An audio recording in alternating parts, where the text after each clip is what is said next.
Overall, we do not conform no longer of the old nature, for we understand as we're new creations, we are spiritual beings.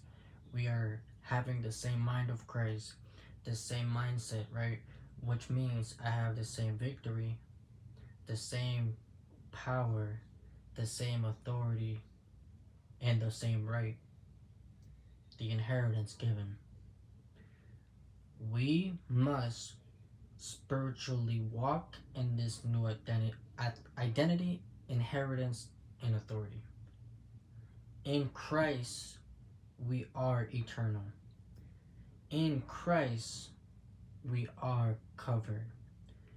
Be ye set apart, and be ye holy, as he who has called you is holy. Therefore be holy, and live a holy, upright,